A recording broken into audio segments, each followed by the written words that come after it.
There is a particular kind of silence that follows a burial, when the people lowering the coffin are completing a task, rather than mourning a loss. Sena was 7 years old when she learned the difference.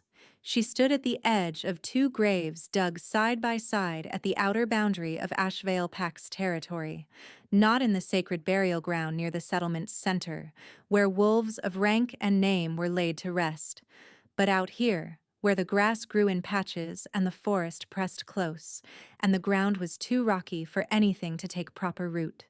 She wore a dress too thin for the weather and shoes that had belonged to someone else, and she watched them lower her mother first, then her father, with the efficiency of people who had somewhere else to be.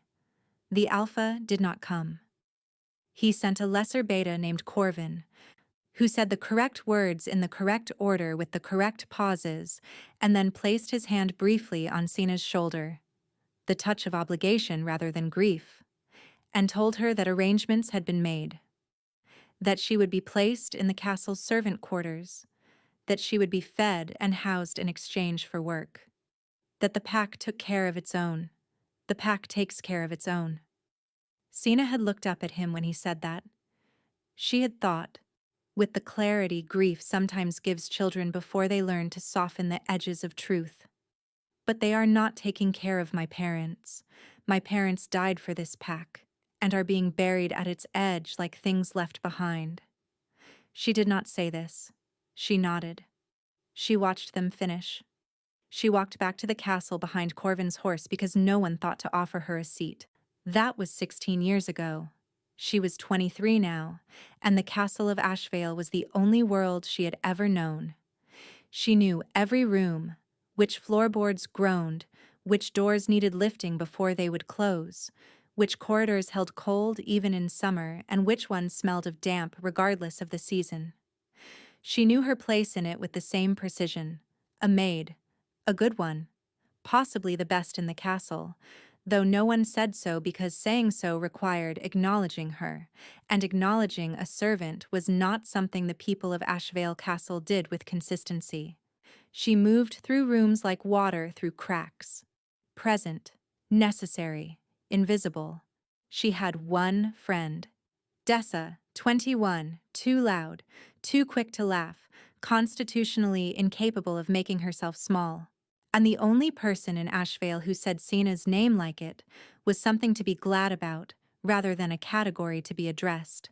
There was also old Petra, the castle's oldest servant, who had known Sena's parents, who sometimes looked at Sena with an expression she could never read. Something between sorrow and a secret, and a decision not yet made. Sena had learned not to ask about it. There were thoughts that were only safe inside. Petra had her own version of that rule. This was Sena's life. She had decided some years ago that it was enough. Not with peace, with the particular resignation that looks like peace from a distance and costs considerably more up close. Then the Alpha King of Velmore arrived on a cold morning in early spring, and the world lurched forward without her permission. The news came through the servant halls the night before, breathless and door to door. "Kael Draven," Dessa said, sitting on the edge of Sena's narrow bed with her knees pulled up and her eyes wide. "The Alpha King of Velmore, here, tomorrow." Sena was folding laundry. She did not stop. "I know who he is. Everyone knows who he is. That's not the point. He hasn't left Velmore in 4 years. Not for anyone. Not for anything." Dessa paused for the effect she was very good at. "They say when he walks into a room, wolves twice his rank submit without being asked. They say his aura is like standing too close to a fire. You feel it before you see it."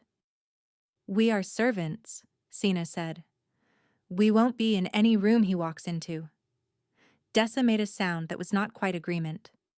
"They also say he's never taken a mate. 4 years as Alpha King and not one claim made. His counsel is desperate. Some people say he simply refuses. Others say—" She stopped. "Others say what?" "That his wolf won't settle for less than what it's meant to have, and that, until it finds it, he is—" She chose the word carefully. Dangerous. Sina set a folded sheet on the pile. Go to sleep. We have an early start. Dessa went to sleep. Sina lay awake for a long time, staring at the dark ceiling, telling herself firmly and with diminishing success that she was not thinking about him. He arrived at the second hour of the morning, when the light was still deciding what it wanted to be. Sina was on her knees in the main entrance hall, working the stone floor, when she heard the gates open. She had not been told to expect them this early. She had not been told much of anything. Information flowed downward in Ashvale only as far as it needed to, and servants were considered the floor. She heard horses, then voices, then the great entrance doors opening, requiring 2 guards as always because the hinges had never been properly maintained, which was one of Sina's minor and private frustrations. She was already rising to retreat to the servant passage when the doors opened fully, and the morning light came in with them, and she made the mistake of looking up. 12 men. His guard. Large, still, with the particular calm of wolves, who were very good at what they did. Alpha Gregor was descending the main staircase with his expression calibrated to pleased but not desperate. His council flanked him, straightening their clothes with hurried dignity. And at the center of it, slightly ahead of his own men, was Cale Dravon. What she registered was not a single clear image, but a sequence of sensations. The air in the hall shifting when he entered it, as though something static had been given a direction. Her knees, halfway through straightening, simply stopping. Her hand tightening on the brush with a force she had not decided on. He was tall in a way that was not remarkable on its own. She had seen tall men, but he carried it differently, with the absolute absence of self-consciousness of someone who had never once had reason to make himself smaller. Dark hair. A jaw that looked designed to be difficult.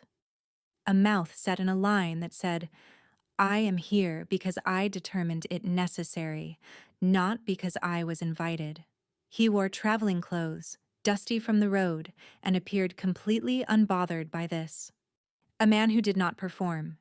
He simply was what he was, took up the space he took up, and left the room to arrange itself around him.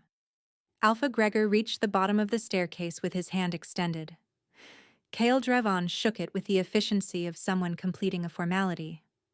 His eyes moved across the hall in the automatic sweep of a man who assessed every space he entered, and Sina, still half risen behind her column with her brush in her hand, felt the sweep reach her and stop. 2 seconds. In those 2 seconds, she became aware that she was looking directly at him, that she could not seem to stop, and that what she felt in her chest was not the fear of being caught where she shouldn't be. She had every right to be in this hall. It was her work. But something else, entirely. Something without a name. Something that felt like recognition without the prerequisite of having ever met. Then Gregor spoke, and the gaze broke. Sina straightened fully, picked up her bucket, and retreated to the servant passage with steps that were carefully, precisely normal.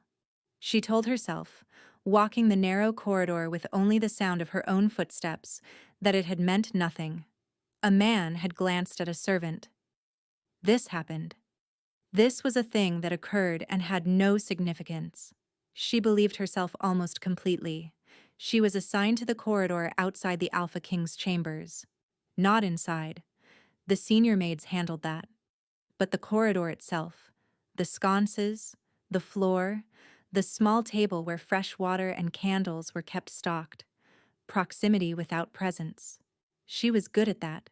She was good at it for 2 days. On the 3rd morning, she was at the small table replacing candles, both hands occupied, a task requiring attention, when she heard the door to his chambers open behind her. She did not turn.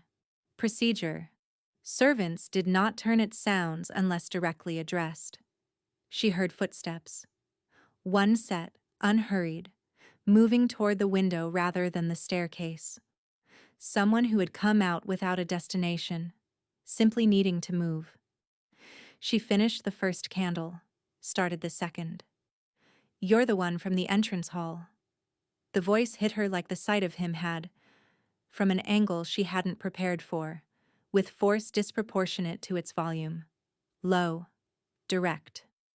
The kind of voice that didn't ask to be heard but simply was, the way a bell is heard. Not loud, but cutting through everything else with a clarity that made everything else briefly irrelevant. Sina set the candle in its holder, turned at a pace that was neither hurried nor insolent. He was 4 feet away. She had imagined he would be somehow smaller in an ordinary corridor. He was not. The corridor, which she walked daily and had never thought of as small, was suddenly making a case for being smaller than she remembered. He looked at her with something that was not quite curiosity and not quite assessment, but contained elements of both. The expression of someone who had noticed something and was in the process of determining what it was. "My lord." She inclined her head the correct degree. "You were in the entrance hall," he said, confirming, not questioning. "Yes, my lord. And I was working." "You looked at me." Something very still happened inside her chest. "I apologize if I didn't say it bothered me." He tilted his head slightly.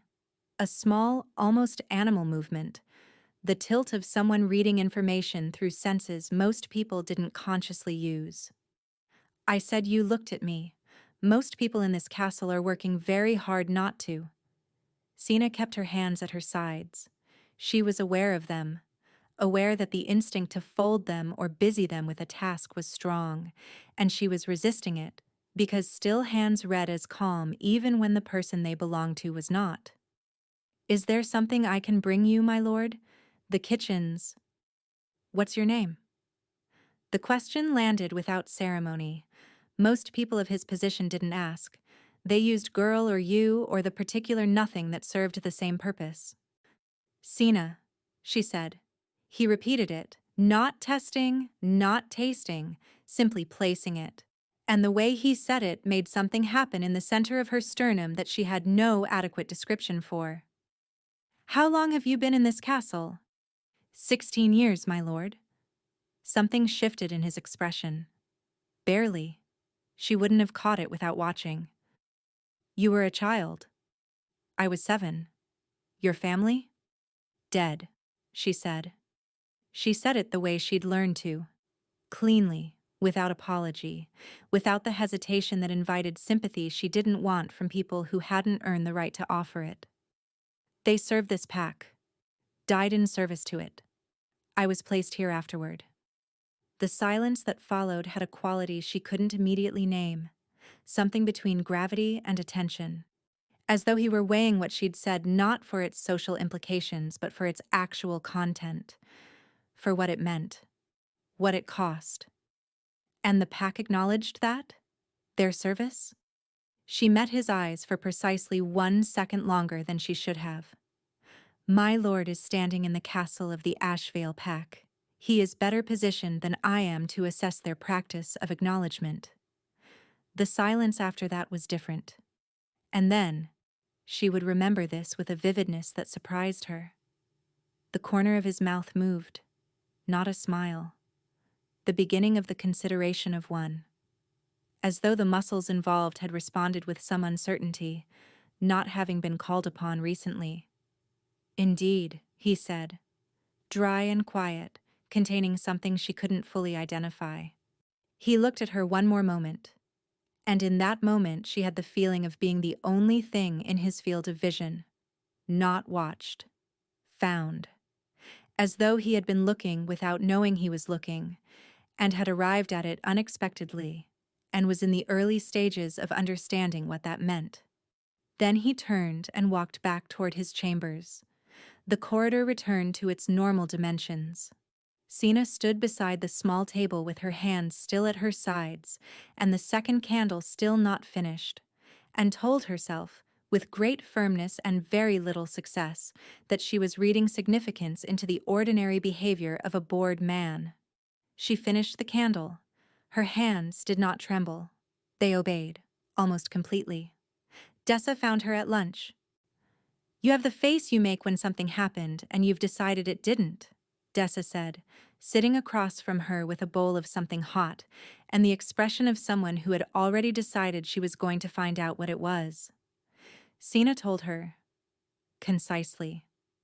The corridor, the candles, the name, the family, the exchange about acknowledgement that she immediately regretted because it was the kind of thing that could be reported and misrepresented. Dessa was quiet for the entire telling, which was unusual enough to be commentary on its own. He asked your name, Dessa said. Yes. Cale Draven asked your name. That is what I said. Dessa set down her bread. Sina. He has been in this castle for 3 days. He has spoken to Gregor, to the council, to his own men, and to no one else. Bryn herself attempted to inquire about his preferences at dinner and was answered in 4 words. A pause. And he stopped in the corridor and asked you your name and wanted to know about your family. It was a brief exchange. It meant nothing. Dessa looked at her with the expression of someone choosing not to say what they were thinking, which communicated the thought more clearly than saying it would have. I was going to say, she said carefully, that you should be careful. Not because anything is wrong, but because men like that, when they notice something, it is rarely casual, and you... She stopped, reorganized. You have spent 16 years making yourself small enough to fit inside the spaces this castle allows. I would hate for something to remind you that you are not built for small spaces, nean and then take itself away again. The silence that followed was the kind that happens when someone says a true thing you are not prepared for. Eat your lunch, Sina said. Dessa ate. Her eyes, when she looked up again, had not changed. The negotiations were conducted in the East Council chamber. Sina was not present. But the castle had its own system. Observations made in corridors and kitchens, information assembled in pieces from the spaces between official events. What she gathered, the negotiations were not going well. Not badly. No open conflict. But there was a tightness in Gregor's advisors afterward, a quality to the silences, that told her what she had learned to read in powerful people when something was not landing the way it was intended to. Cale Draven was not refusing. He was simply not agreeing. Deacon, and a man who does not refuse but does not agree, is, in the experience of everyone attempting to negotiate with him, more difficult than a man who refuses outright, because refusal gives you something to work against. What she also gathered in smaller pieces she handled more carefully. He was seen twice in the outer corridor of the servant wing. Not a route that led anywhere a guest of his position had reason to visit. The second time, no one else saw it. Only Sina, coming from the opposite direction with a stack of linens. She stopped. He stopped. 20 feet of narrow corridor between them. The light was honest and dim, without the flattering quality of the upper floors. You don't have to stop, he said. I'm in your corridor. My lord is a guest. The corridors? I'm in the servants' wing. I am demonstrably in the wrong place. Something in his voice, not quite humor but adjacent to it. You don't have to spare my dignity. She looked at him. Are you lost, my lord? No. A moment. Then, is there something you require? I was told, he said, and here his voice changed, a modulation she couldn't categorize, something between deliberate and unguarded, that the woman who tends the upper corridor has been in this castle since she was 7 years old, that her parents died in service to this pack, that in 16 years there has been no formal acknowledgement of that service. He paused. I wanted to confirm I had the right person. The linens in Sina's arms felt very heavy suddenly, not physically. They were light. But there was a weight that had nothing to do with fabric that had arrived in her chest without warning. You wanted to confirm, she said. Her voice was level. She was proud of it. I spoke to a woman in the lower kitchen, Petra. She told me. Petra. Sina filed this for later. Why? He looked at her for a moment in which he appeared to be deciding how honest to be. Because it bothered me, he said at last. A pack that accepts the lives of its members without acknowledging the debt. It bothered me. It bothered you, she said. It has been 16 years. Yes. It did not bother the pack for 16 years. No, he said. It didn't. And the way he said it, dry, steady, without defensiveness, communicated clearly that he had no intention of softening the truth of what she was pointing at. She looked at him. He looked at her. The corridor was narrow, and the light was honest, and there was nothing between them except stone floor and the particular tension of two people who are beginning to understand that a conversation has happened and cannot be pretended away. The linens need to go upstairs, Sina said. Of course. He stepped all the way to the wall, more room than she needed, more consideration than she was accustomed to, and watched her walk past. She felt his gaze on her back the entire length of the corridor. She counted 14 steps to the staircase and did not stop until she was fully on the upper floor. Then she pressed one hand flat against the stone wall and took a breath that was longer and slower than normal breathing required. It bothered me. 3 words. From a man who had every reason and every social permission to have never thought about her parents, her history, her 16 years of existing at the edges of a castle that had consumed her family and kept the debt quietly. She stood in the upper corridor and told herself, with great precision and diminishing conviction, that she was not affected. Petra was in the lower kitchen that evening, mending by the fire with the slow patience of someone who had learned that things worth doing could be done at whatever pace they required. Sina sat across from her. You spoke to him? He asked. Petra made a small, precise stitch. He already knew they had died in service. He wanted to know the manner of it. Why is he asking about me, Petra? The old woman was quiet long enough that Sina thought she might not answer. And then, because he is a wolf, and his wolf has noticed something, and he is still in the part of it where his human mind is trying to catch up. He doesn't know me. Wolves don't begin with knowing. They begin with recognizing. The knowing comes after. Sina kept her eyes on the fire. He is the Alpha King of Velmor. He is here for a political alliance. He will leave when the negotiations conclude, and he will return to his territory, and I will continue to be what I am in this castle. A pause. Whatever his wolf is noticing, it is noticing it in a context that cannot hold it. Petra looked up, and there was that expression, the one between sorrow and a secret, and a decision not yet made.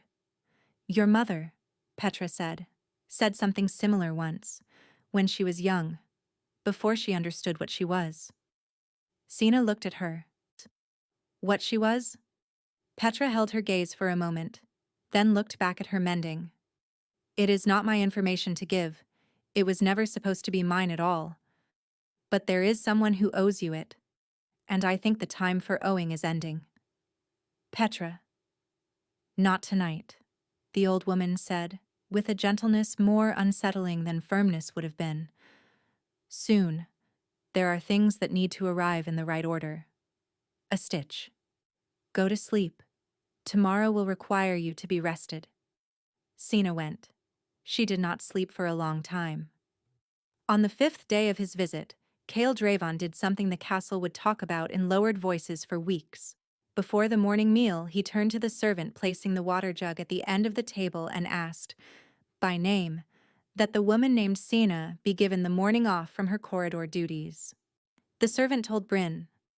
Bryn spent several minutes in her room processing it, then told Gregor's housekeeper. The housekeeper told Gregor. Gregor's face went through several distinct phases, none of them comfortable. Sina, who had not been told any of this in time to prevent it, learned it from Dessa, who had apparently run part of the way to find her. He asked them to give you the morning off, Dessa said breathless, by name, in front of the full council. Sina set down the water she was carrying. That is a problem? Why? Because when a visiting alpha singles out a specific servant by name in front of a council, it marks that person. It changes how they are seen. It has consequences. Or, Dessa said carefully, it is the Alpha King of Velmore making it clear to the Alpha of Ashvale that a specific person in this castle is under his notice, which in the hierarchy of this world means, I know what it means. Then you know it's not a problem for you. It is a complication, Sina said. Complications have consequences I cannot predict. I don't do well with things I cannot predict. She paused. And I do not want his protection. I have not asked for it. Dessa was quiet. Then, with the precision of someone who had been holding something for several days and had found the correct moment, Sena, needing something and deserving something are not the same. You are allowed to let someone notice. You are allowed to let it mean something. He will leave. Or, Dessa said quietly, Nars, you won't be the same when he does. She did not go to the garden looking for him. She went because she needed to think in a space that was not a corridor or a kitchen or her narrow room, and she did not know he was there until she came around the stone wall separating the herb section from the wider grounds and nearly walked into him. He was standing against the garden wall, arms crossed, looking at the mountains to the north. He turned when she stopped, and something in his expression shifted. That recalibration she had begun to recognize. I didn't know you were here, she said. I'll go. You don't have to. She stayed. She was aware she should go. She stayed anyway. You gave me the morning off, she said. Yes. In front of the council. That was less intentional. A dryness in it that might, in a different moment from a different person, have made her smile. I had not considered it would become a council matter. I have since been made aware that in Ashvale, most things are. When a visiting alpha requests consideration for a specific servant by name, Sina said carefully, it is the kind of thing that marks a person. That changes how they are seen. You may not have considered the consequences for them. I didn't. He said it without defensiveness. I did not intend to make things harder for you. I know. She said it before she could decide whether to, and then it was already said, and it was true, so she didn't retract it. That's not what I'm... She stopped. I am not angry. Then what are you? She looked at the mountains. The bird that had been doing something in the rosemary departed. The garden was very quiet. I am trying to understand why, she said. You are here for an alliance. You have a council, a territory, a pack of your own.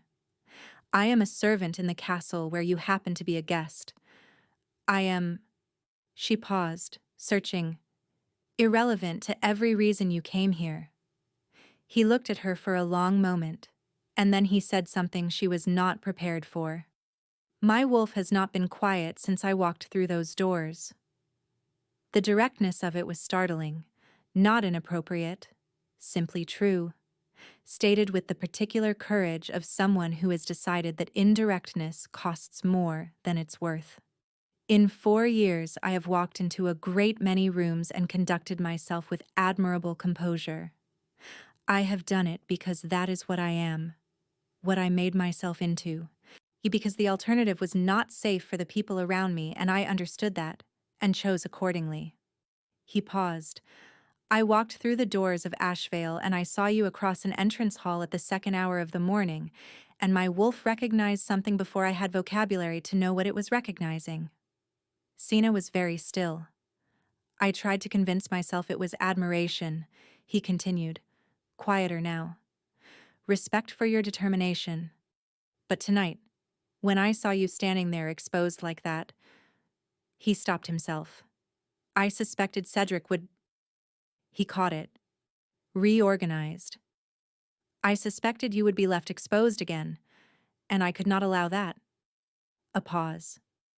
My instinct would not allow me to leave you alone in that shame, and for the first time in a very long time, I did not want to fight it. The garden was very quiet. "You are arrogant," Sina said.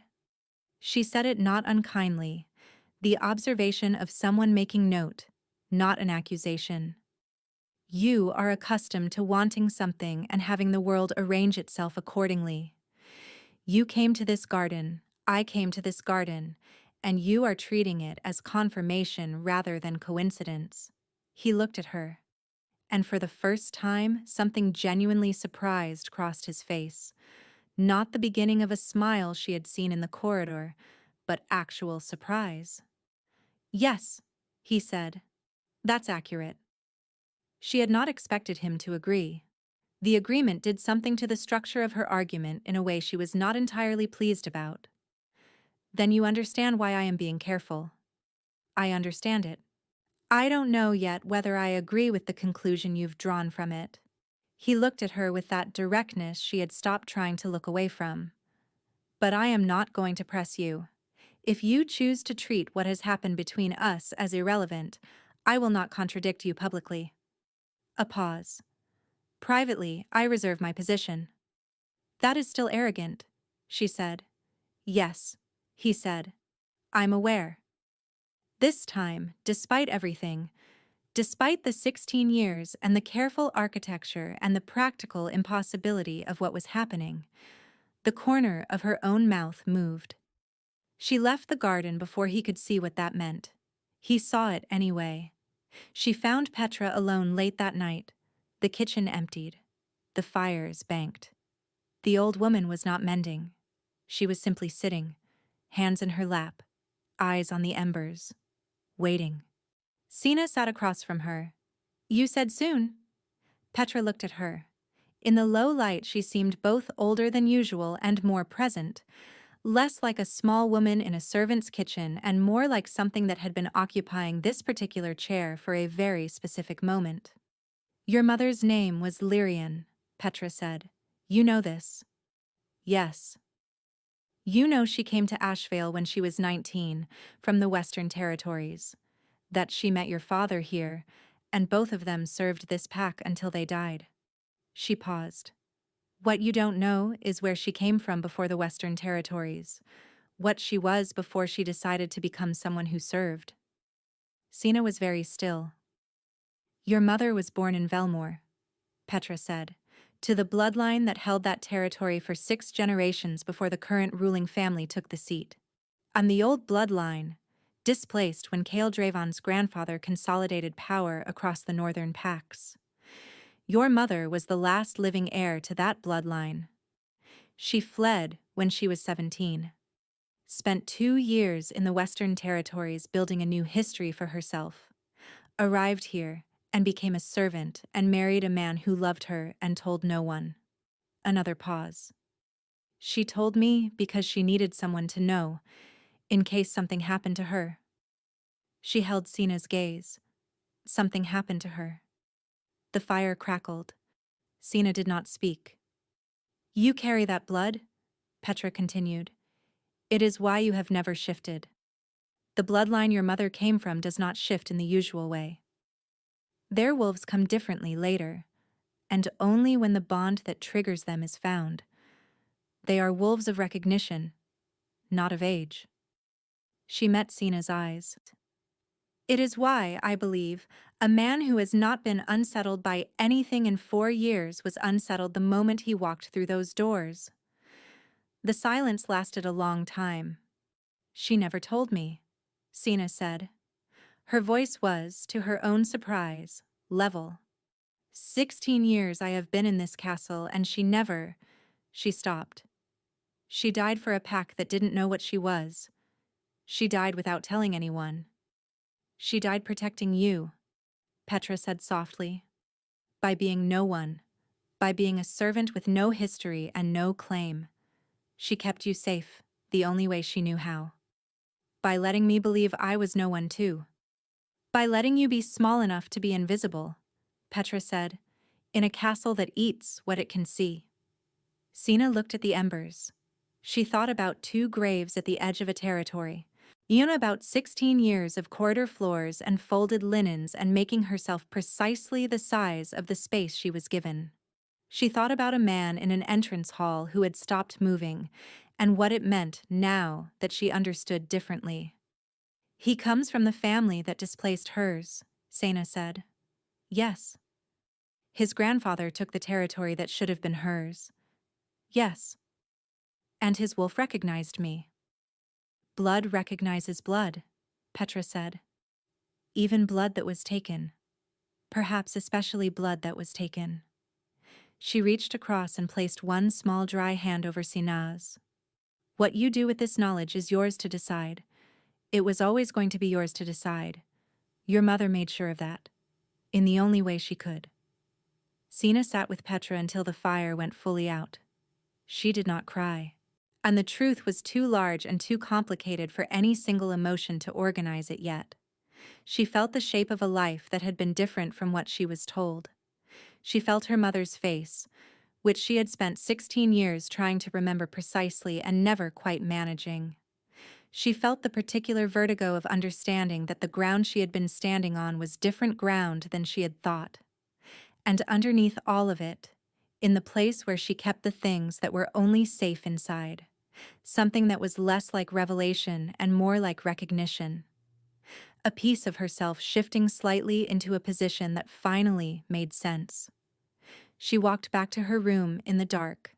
She lay down. She stared at the ceiling, and for the first time in a very long time, she did not tell herself that her life was enough.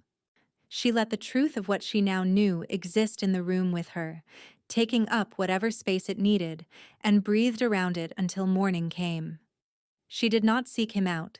She had decided with great deliberateness not to. She would carry the knowledge Petra had given her and determine what she intended to do with it. And she would not be pushed toward any decision by the proximity of a man whose wolf had noticed her in an entrance hall. This plan lasted until the following afternoon, when she turned a corner in the upper corridor and found him speaking quietly with one of his own men outside the council records room. He looked up when she appeared. His man stepped discreetly back. The corridor was narrow and there was no graceful way to retreat. Sena. His voice, quiet. My lord. She kept moving. She had linens, and there was always somewhere linens needed to go. Wait. She stopped. She was not sure why. It was not an order, only a request, and she was not obligated to honor it. She stopped anyway, and turned, and looked at him with the face she had spent 16 years perfecting, the face that gave nothing away and held everything inside. He looked at her for a moment. Something has changed, he said. Since yesterday. I would rather you told me what it was than pretend it hasn't. Sena held the linens against her chest. She thought about Petra's voice saying blood recognizes blood. About her mother at 17, fleeing a territory she should have inherited. About 2 graves at the edge of Packland and no seat on the ride back. She made a decision, the way she made most decisions. Not impulsively, but with everything weighed and then set aside in favor of what was simply true. I was told something last night, she said. About my mother. About where she came from. What she was. She met his eyes. About what I am. He was quiet. Listening fully. The way she had learned he listened. With his entire attention. Nothing parceled out.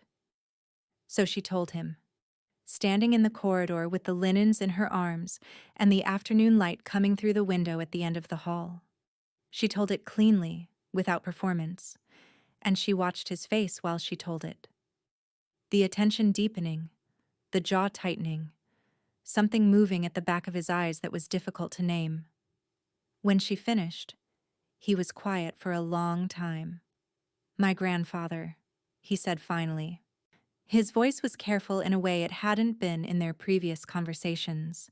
Careful the way a person is careful with something fragile they've discovered they are holding. He told the history in a way that made it sound clean, a natural consolidation. A pause. I grew up with that history. Yes, Sena said, and your mother carried what was taken from her without telling anyone. Built a life from nothing. Died for a pack that didn't know what she was worth. He said this without softening it, which she was grateful for. And you have been in this castle for 16 years in her wake. Yes. The corridor was quiet. He looked at her, and the way he looked at her now was different. Not less direct. Deeper, somehow. As though the information had given his attention a new dimension to work in. I owe you a debt, he said. My family owes your family a debt that cannot be fully repaid. He said it with the steadiness of someone facing a thing head-on, because that was the only way he knew how. I want you to know that I know that it is not separate from... He paused, choosing, from whatever else is happening. Whatever else is happening, Sina said. Yes. Name it. He held her gaze.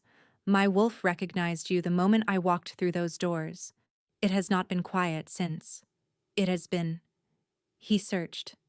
Insistent. In a way that 4 years of governing an entire territory has not made me practiced at ignoring. A pause.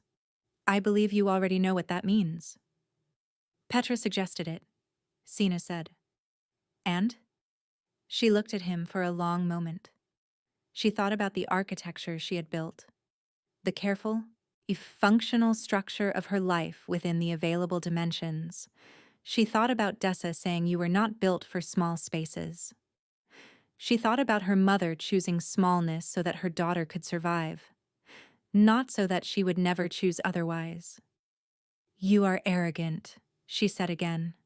Almost the same words as the garden. He recognized them. She could see it. Yes. You are accustomed to wanting something and having the world arrange itself accordingly. Yes.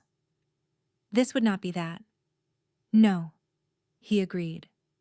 Without flinching, without the defensive addition that would have told her he didn't mean it.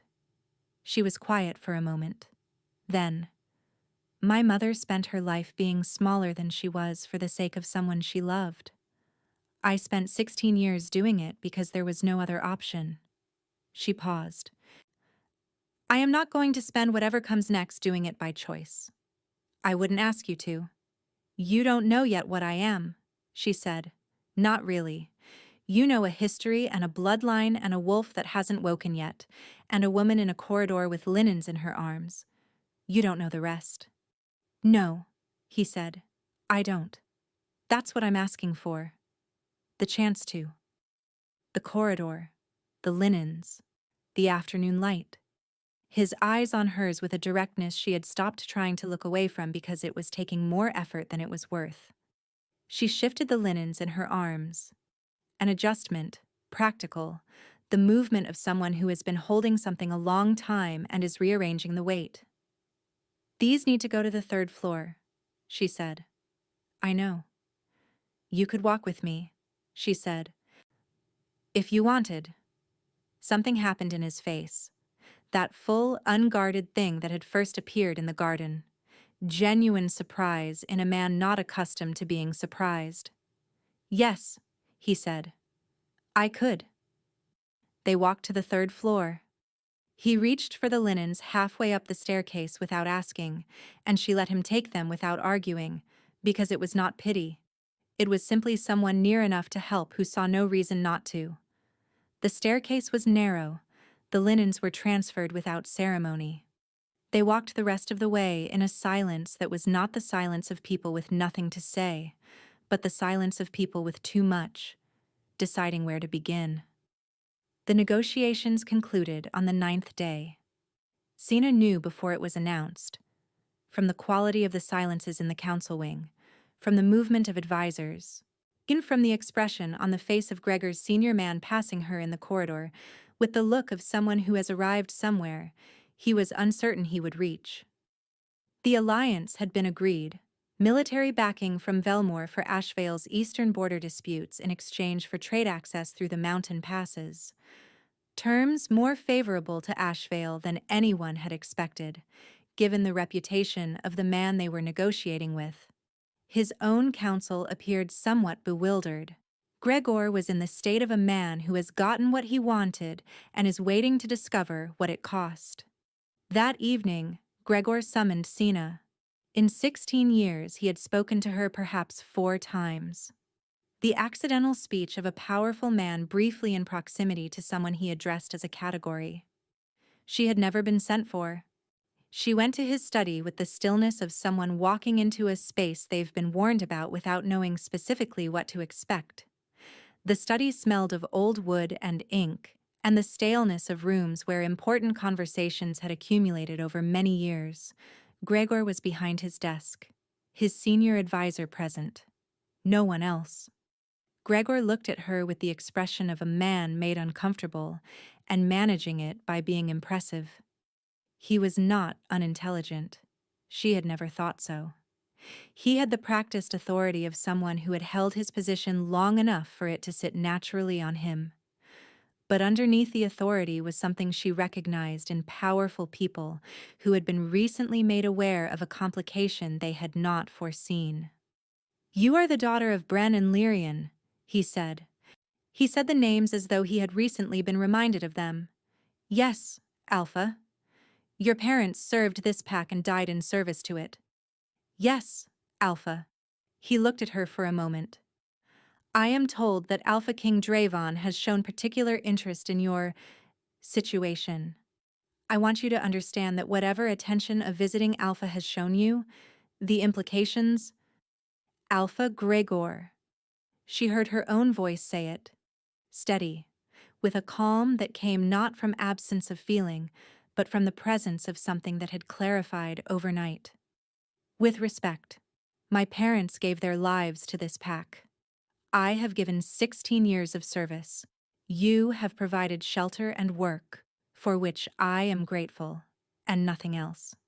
You have not acknowledged the debt. Ihiu, you have not offered the recognition the law of packs requires toward those who die in service." She paused. The advisor had gone very still. "I have not asked for anything. I am not asking for anything now. But I am telling you clearly that whatever the Alpha King of Velmore has or has not expressed is not something over which you have claim. I am not a resource of this pack. I have simply been a person within its walls who had nowhere else to go." The silence was long. Gregor looked at her in a way he had not looked at her in 16 years, as though she had just become visible, fully and without the comfortable reduction of category. As though she had stepped out of the furniture and was standing in the room as a person, and he was only now registering that this required a different kind of attention. "The debt to your parents," he said finally, quieter. "You're right that it has not been formally acknowledged." "No, Alpha, it has not." He was quiet for another moment. "I will see to it. The formal acknowledgement will be given. The record will be amended." Sina inclined her head. Not gratitude, something more complex. The acknowledgement of a debt being partially addressed. "Thank you, Alpha." She left his study and stood in the corridor outside for a moment.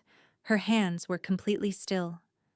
She looked at them, and noted this with something that might, eventually, become pride. Then she walked back to her room and sat on her narrow bed and thought about her mother.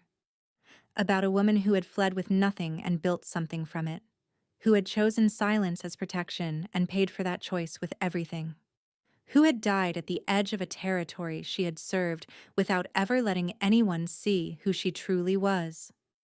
Sina was not her mother. She had spent 16 years believing that being small was survival. She understood finally that survival had been the point, not the destination. Dessa found her the following morning, folding linens in the preparation room, and sat across from her with the look of someone who had been holding something for several days and had identified the moment. "He asked the kitchen yesterday what your schedule was for the rest of the week," Dessa said. "He asked by name. Hilda told him you'd be in the lower garden 2 days from now for the seasonal furniture treatment. He thanked her and walked away." Sina smoothed a crease. "He is gathering information."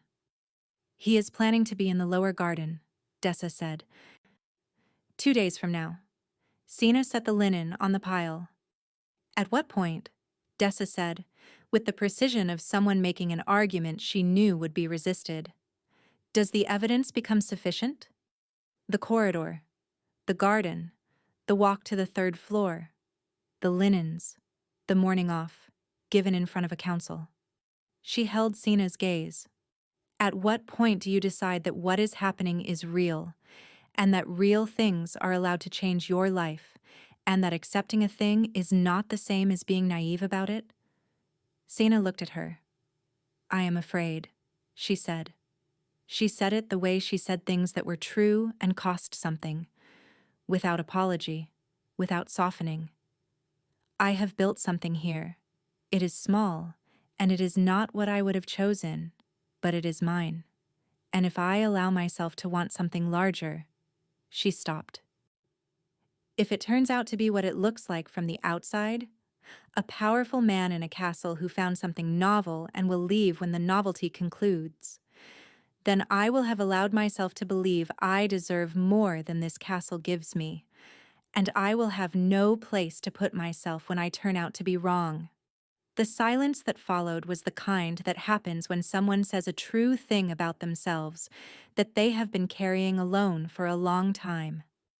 You deserve more than this castle gives you, Dessa said. That is not a dangerous belief. It is a true one. And you have been afraid of true things for a long time because true things can be taken. She paused. Your mother's blood was true.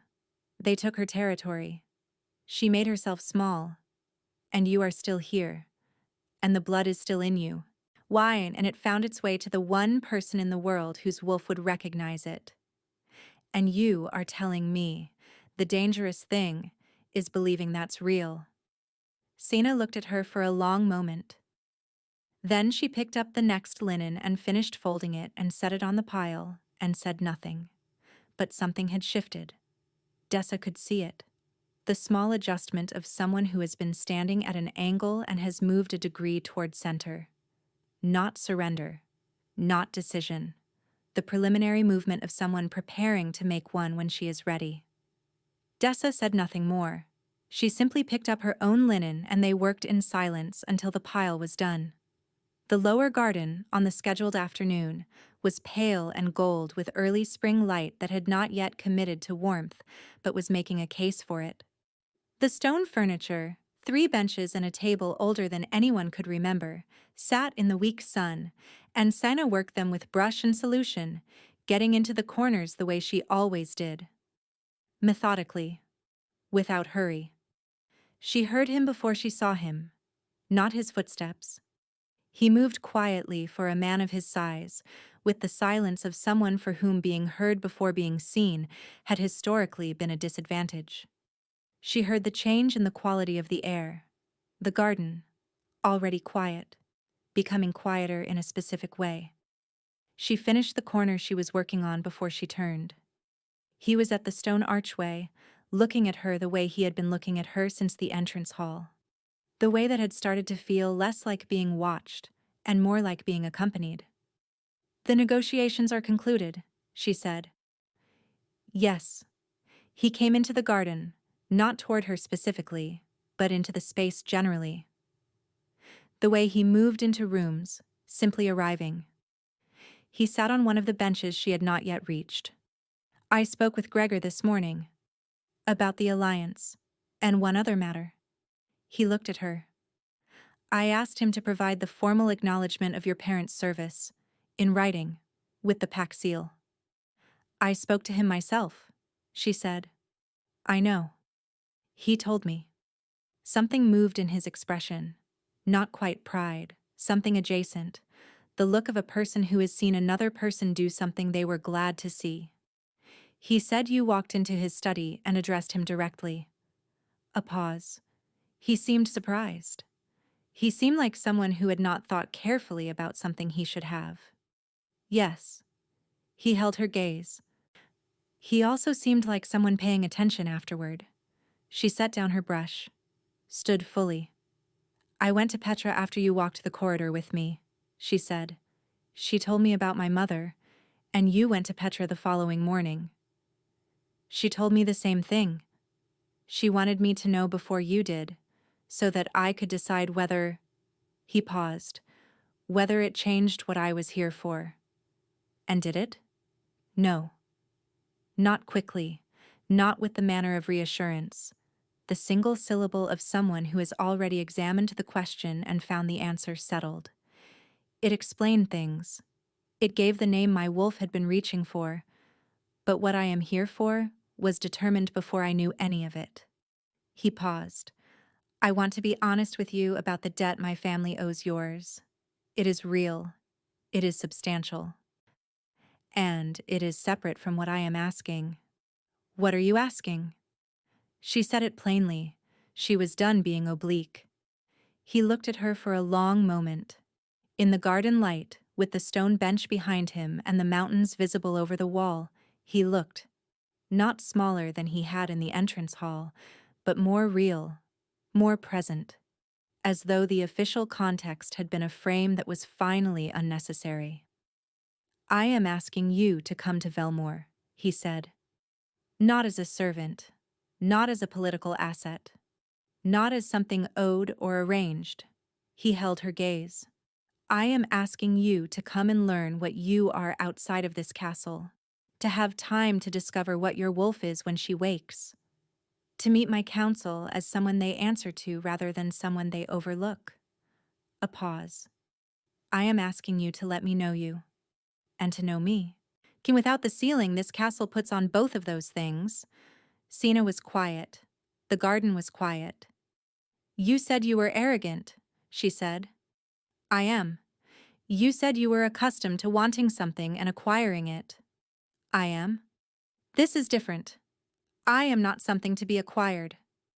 No. His voice was steady. You're someone to be asked. He held her gaze. I'm asking. She looked at him for a long time. She thought about every dimension she had been given and made herself fit inside. She thought about her mother's sacrifice and what it had been for.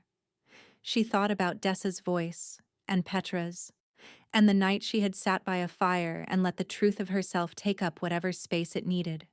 She thought about the way he had stopped in an entrance hall as though something in him had already decided before either of them had the language for it. I have never left Ashvale, she said. I know. I have no idea what I am outside of this castle. I know that too. And you are still asking? Yes. She looked at him one more moment. Then, I will not come as something you have arranged. I will come as myself, whatever that turns out to be. And if at any point I decide that Velmore is not where I should be, I will tell you directly, and I will expect to be heard. Yes. Immediate, unambiguous. And you will address me correctly, she said. If I am going to Velmore, it will not be as a maid. He looked at her. The garden, the afternoon. And then, for the first time since she had known him, Kaeldrevon smiled. Not the beginning of a smile, not the consideration of one. A full, genuine, unguarded smile that changed his face completely. That made visible, briefly, the man underneath the Alpha King, the person underneath the authority, and what that person looked like when something surprised him in a way he did not want to recover from. Understood, he said. They left Ashvale on a morning that was cold and bright, the kind of morning that makes no promises and requires no ceremony. Dessa cried. She had announced the night before that she would not, that she was a practical person, and practical people did not confuse the significance of an event with the utility of weeping at it. She then cried for 10 minutes in the doorway of their room, while Sina stood with her arms around her and said nothing, and because there was nothing worth saying, and Dessa knew this and did not require it. You are going to write to me, Dessa said, every week. Not when you remember. Every week. Every week. Dessa pulled back and looked at her. The look she used when she wanted to memorize something. You are always going to be more than this castle. I knew it since the first week I met you. I just didn't know what the more was going to look like. Sina looked at her. This woman who had called her by her name like it was something to be glad about, who had built her back up every time she forgot she was a person. "You are coming with me," Sina said. Dessa blinked. "What?" "To Velmore, as my lady, if you want to." The silence lasted 2 seconds. Then Dessa made a sound that was not crying and was also absolutely crying, and the hug that followed was entirely disproportionate to her size. Old Petra was in the lower kitchen when Sina went to say goodbye.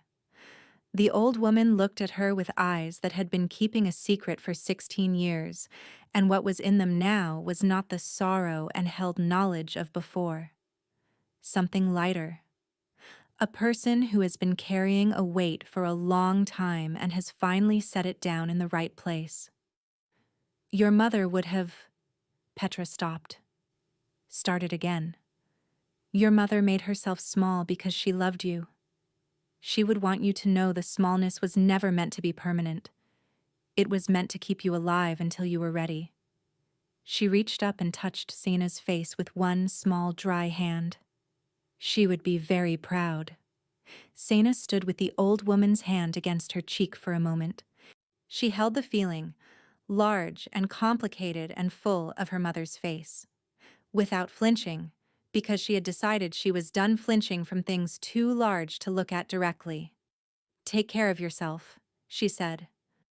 "I have been taking care of myself since before your mother was born," Petra said. "Go. You have kept your alpha waiting long enough." Sina laughed. A real one, brief and surprised, the laugh of someone discovering that even gravity has its moments. She pressed Petra's hand and went.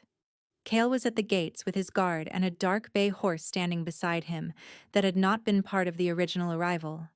When Sena appeared, he looked at her the way he had been looking at her since the entrance hall, and then looked at the horse, and the communication between those two gestures was clear. "You chose a horse for me," she said. "Petra told me you'd never ridden. This one is forgiving." She approached the horse, let it learn her hand, stood with it in the mutual assessment of two beings determining whether they trust each other. The horse gave her every sign it had decided in her favor. She mounted, not gracefully, but competently, with the practicality of someone doing a new thing for the first time and refusing to let the newness make it harder than it is. She settled, adjusted her grip, looked at the gate and the road beyond it and the mountains she had spent 16 years seeing through north-facing windows from a distance. "Ready?" he asked, his horse alongside hers, close enough to be present without being overbearing. She looked at the road, the mountains, everything on the other side of the gate she had never passed through in 16 years. "Yes," she said. And they rode. Velmore was nothing like what she had imagined, partly because she had not known enough to imagine accurately. She had not known the mountains from inside them rather than from a distance, had not known the smell of the forests in early spring or the particular quality of a castle that had been run with military efficiency and was, despite this, somehow warm in its bones. Had not known that Kale's council would look at her when she arrived. 12 faces ranging from cautious to curious to carefully neutral, and that he would introduce her not as a guest, not as an arrangement, not as a political asset, but simply by name. Sena. And the silence he left after it that said clearly, "This requires nothing further." She had not known that her wolf would choose the third night. She had been sitting alone by the fire in the rooms she had been given, too large, with windows that looked at the mountains from the right side, thinking about her mother and Dessa and the road, when something shifted inside her. Not painful, not dramatic. Something like a door opening inward rather than being forced from outside. Ancient, patient, warm in a way the fire was not. A presence that had always been there, waiting with the patience of something that understood waiting. She sat with it for a long time. Her wolf, finally awake. She did not shift that night. That came 3 weeks later on a full moon night. Kale standing at the edge of the forest with her and saying nothing, only standing, a steady presence while the world rearranged itself around her. When it was done and she was in the snow breathing hard and trembling with something that was not cold, she felt his hand on her shoulder, steady and warm, saying, "I am here," without requiring the words. She turned and looked at him. The moon was very bright. The forest was very quiet. "It happened," she said, wonderingly. "Yes." His voice was rough. She had learned that his voice was rougher than usual in the moments that cost him something, when what he felt outpaced what he could contain. "You knew it would." "I hoped," he said. Knowing felt like too much to claim. She looked at him in the moonlight. This man who had walked into an entrance hall and stopped moving because something in him had already decided. This arrogant, precise, being quietly devastated by her man, who had asked her for the chance to know the rest and had been asking it every day since in the particular way of someone who understands that asking is not the same as taking. "Kale," she said. Every time she used his name, something in his face did the unguarded thing, that movement of a person being surprised in a way they do not want to recover from. "Yes. I want to tell you something." "All right." She looked at him for a moment. The moon, the forest, her wolf, warm inside her chest, recognizing what it had always known. "I was very afraid," she said, "of this, of what it meant to allow." She paused. "To believe I deserved something that was not the size of a servant's corridor." "I know," he said. "I am still afraid. Not of this. Of losing it, now that I know what it is." She paused. "That fear is not going away. I want you to know I understand that." He looked at her. In the moonlight, his face had that quality she had been learning, the quality of a man who has put down something he had been carrying and is still adjusting to the lightness of it. "The fear doesn't go away," he said. "I know. I have been afraid of you since the entrance hall." She blinked. "You were afraid of me." "I was afraid of what it meant that my wolf recognized you, of what a man becomes, who has found the one thing that undoes all his composure and must then watch it walk away down a corridor with linens in its arms." A pause. "I was afraid of needing something." She looked at him. "You are the Alpha King of Velmor. You have an entire territory." "Yes," he said. "And none of it compared to the 2 seconds in an entrance hall when you looked at me and didn't look away. The forest, the moon, the snow under their feet. Her wolf, present and warm and finally home." She reached out and placed her hand against his chest. His heartbeat was there under her palm. Fast. She noted this with something that was, in its particulars, indistinguishable from joy. "I am not going to walk away with linens," she said. Something happened in his face, that full, unguarded thing, and he covered her hand with his and held it there between them like something neither of them was prepared to let go of. "No," he said, "you're not." The moon stayed where it was. Velmor held them both with the solid, reliable fact of the ground beneath their feet. Present, unmovable, real. And the blood in her veins was ancient and patient and had survived everything done to silence it. Her mother had carried it through flight and grief and a life made small for love. She had carried it through 16 years of corridor floors and folded linens and the narrow art of existing inside the available space. It had arrived, finally, where it was always going. She was not small. She had never been small. She had been waiting. The way her wolf had been waiting. The way her mother had hoped she would one day understand. Not for permission. Not for rescue. Not for a man to tell her she was worth the space she took up. She had been waiting to decide it herself. She had decided. 3 months later, the formal record of Ashvale Pack acknowledged Bren and Lyrian. Names restored, Service honored, debt named, in writing. Chai with the pack seal, witnessed by representatives of Velmore. The document was kept in the inner chamber of Velmore Castle, in a room with windows that looked at the mountains from the right side. Sina read it once. Then she folded it carefully, placed it in the box where she kept the few things that were truly hers, and went to find Dessa's most recent letter, which had arrived that morning and was 3 pages long. It contained, among other things, the news that Dessa had negotiated for proper heating in the servant quarters before accepting any other responsibilities, which she described as follows.